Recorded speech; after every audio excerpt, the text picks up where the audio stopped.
أعوذ بالله من الشيطان الرجيم. بسم الله الرحمن الرحيم.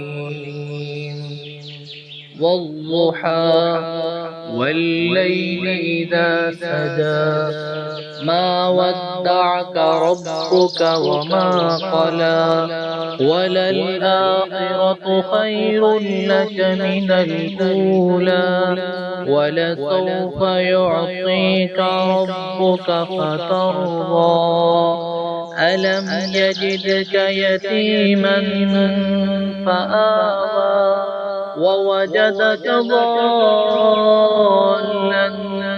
فهدى ووجدك عائلا فأغنى فأما اليتيم فلا تقهر وأما السائل فلا تنهر وأما بنعمة ربك فحدث. صدق الله العظيم.